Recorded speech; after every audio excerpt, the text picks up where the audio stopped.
Merci à vous tous d'être aussi nombreux ce soir, d'avoir répondu à notre invitation.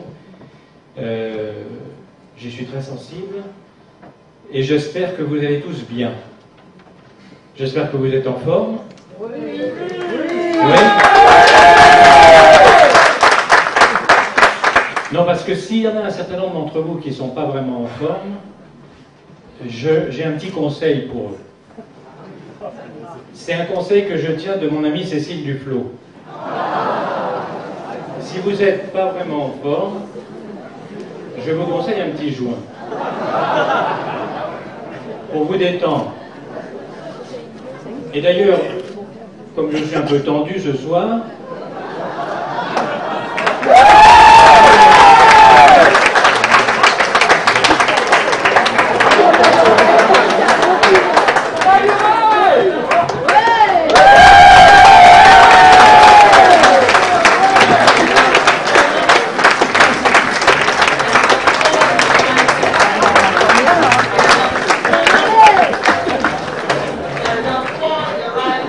elle a raison, Cécile, hein, ça fait du bien tout de suite. Hein. Christian, t'en veux un peu? Non, Gabriel? Ah non, mais vous avez tort, c'est la meilleure du monde et on vient de Hollande.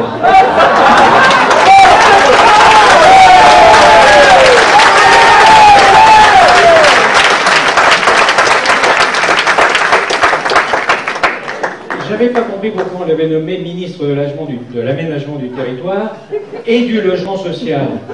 J'avais pas compris pourquoi le logement social. Mais maintenant je sais, c'est parce que le HLM...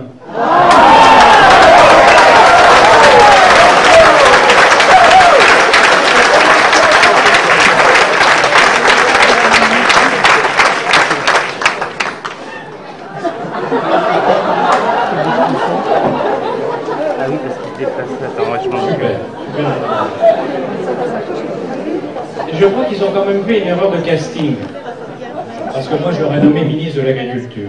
Vous voyez, aujourd'hui, nos paysans, à peine, ils cultivent du blé, du maïs, ils ont du mal à l'exporter, les cours fluctuent, etc. Imaginez qu'elle soit ministre de l'Agriculture. Le cannabis est légalisé. Du jour au lendemain, plus besoin. La PAC, on s'en fout. Le blé, on s'en fout. Le maïs. Les éleveurs qui sont obligés d'élever des bœufs, demain, ils n'ont plus qu'à cultiver de la bœuf. Et je peux vous dire qu'avec le talent de nos agriculteurs, on inonde le monde entier sur tous les marchés.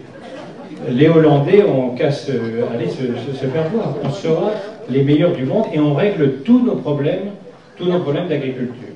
Moi, j'ai même je propose même un slogan pour qu'ils la vendent mieux. Un petit clip avec Brigitte Bardot. Et puis, comme sous-titre, je mettrais « Mieux que bébé, la BBB, la bonne bœuf bourbonnaise ».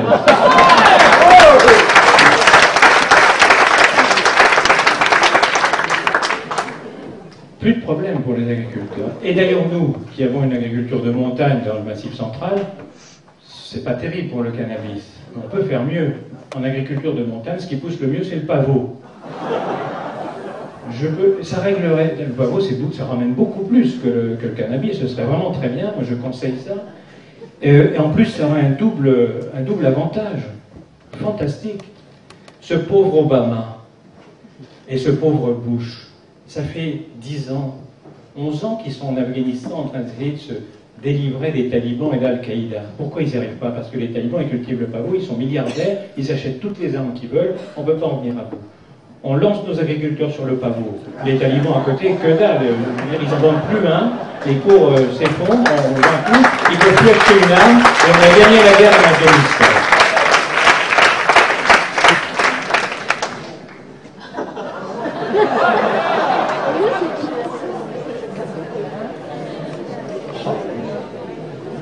La gauche, c'est génial. Alors, il y en a un qui manque pas les bons coups, qui a tout de suite réagi au quart de tour.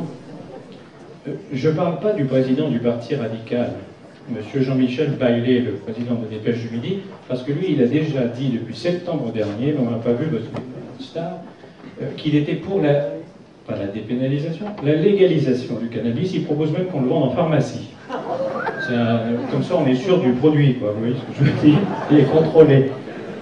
Je serais curieux de savoir ce que nos représentants du PRG ici en pensent, puisque Mme Duflot est pour la légalisation, le président du PRG est pour, il faudrait quand même qu'on la pose la question. J'ai pas vu ça dans leur programme, ça doit être un oubli. Mais il y en a un autre qui a tout de suite flairé le bon coup.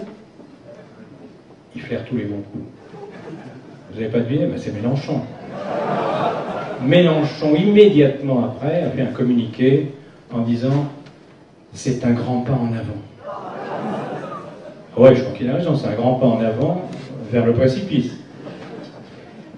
Et alors, je me suis dit pourquoi il dit ça tout de suite et tout. Bah, je me dis qu'il a trouvé le moyen, enfin, après 50, 60 ans, pour la gauche, de répondre à De Gaulle, parce qu'ils n'ont jamais pu égaler le général De Gaulle. Eh bien, je prends que Mélenchon a pris l'occasion pour féliciter Cécile Duflot d'avoir, avec quelques jours d'avance, lancé son appel du 18 juin.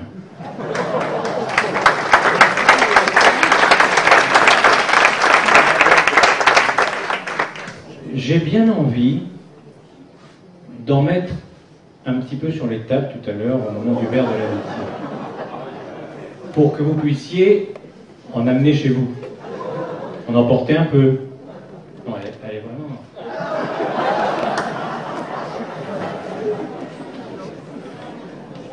Vous ne pouvez pas savoir ce que ça détend. Alors n'hésitez pas, si on arrive à en mettre tout à l'heure, n'hésitez pas, vous pouvez l'emmener, vous risquez rien. Vous ne risquez plus rien. Si Mme Duflot dit que c'est bon pour la santé, ça va être permis. Si M. Mélenchon, M. Bailey dit ça, vous imaginez bien que vous sortez avec 3 joints dans vos poches et vous avez un contrôle de police à la sortie. Les policiers ne peuvent plus vous arrêter, c'est fini, on n'est plus dans ce temps-là. Qu'est-ce qui se passe si vous sortez avec 3 joints, vous tombez sur un policier? Il vous fouille, il trouve les 3 pétards. Alors il vous demande votre identité, vous sortez vos papiers d'identité, vous lui donnez vos papiers d'identité, et qu'est-ce qui se passe? Qu'est-ce qui se passe? Ah bah, vous ne lisez pas les journaux? Il vous donne un récépissé. Voilà. Comme ça, vous partez, et s'il y en a un deuxième un peu plus loin qui vous arrête à nouveau, avec vos gens dans la poche, vous lui dites, attendez, vous ne m'arrêtez pas, j'ai mon récépissé, il n'y a plus de problème. C'est génial la gauche, non? Ça va être la teuf. Tout est permis, quoi. Je vois des jeunes dans la salle. Il doit y avoir quelques mineurs dans la salle. Les jeunes qui sont là. C'est encore mieux pour eux que pour nous. Ils fument un pétard dans la rue, ils se font arrêter avec 100 grammes de barrette dans la poche. Plus de problème. Il n'y a plus de tribunaux correctionnels pour les mineurs. Ils peuvent faire ce qu'ils veulent. Si même ils veulent brûler des voitures, il n'y a pas de problème. Puisqu'on a supprimé les peines planchées pour les récidivistes. Ils risquent un petit peu, mais pas grand-chose. Moi, ce que je vous conseille, si vous êtes jeune ce soir, vous sortez pour vous amuser un peu.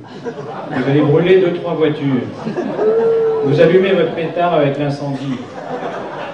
Et puis vous reculez un peu, bien défoncé, ces flammes, ça fait un truc super, comme Néron à Rome, vous savez, il y a 2000 ans, on n'a rien inventé. Néron, il avait déjà fait ça. Vous risquez absolument rien. C'est super. J'avais pas compris. Quand François Hollande a dit le point numéro 1 de mon programme pendant la présidentielle, c'est la jeunesse.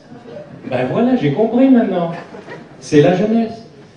Alors, si vous avez vraiment pas de bol, vous êtes avec vos joints dans la poche, vous vous faites arrêter par un policier réactionnaire, vous savez, comme nous, à l'idéologie sécuritaire et nauséabonde, comme nous les réacs. Ah, il n'a pas envie de vous donner un récépissé, il vous le donne, il est obligé, mais il vous emmène quand même au poste. Et puis là, au poste, vous tombez sur un procureur avec une idéologie sécuritaire et nauséabonde, hein, qui vous emmène chez le juge, et le juge, il en reste encore quelques-uns, réactionnaire, sécuritaire et nauséabond, vous envoie au trou. Pas de bol, hein, parce qu'avec les réformes, là, il faut vraiment le faire, hein, il ne faut vraiment pas avoir de bol. Ben, je vais vous donner un tuyau. Je vais vous donner un tuyau, si vous êtes au trou. Vous allez voir le directeur de la prison. Vous lui dites, monsieur le directeur, j'ai une proposition à vous faire. Je vous propose de faire un match de basket entre les détenus et les matons. Et alors, je vais vous dire une chose, monsieur le directeur, vous invitez la ministre de la Justice parce qu'elle adore le basket. Bah, le directeur, il dit, super, ça va me faire de l'avancement, j'invite le ministre de la Justice, on fait un match de basket, super, il invite. Et puis vous faites le match de basket, et puis à la mi-temps, vous leur dites, eh ben, on va fumer un petit clope, ou un joint, puisque c'est permis maintenant. Et par conséquent, le surveillant vous accompagne jusqu'à la porte, qui est fermée, évidemment, il ouvre et tout, il vous laisse sortir avec ceux qui viennent fumer un clope. Et puis il referme soigneusement la porte pour pas que la ministre s'échappe. Et vous êtes libre. Mais c'est ça la gauche,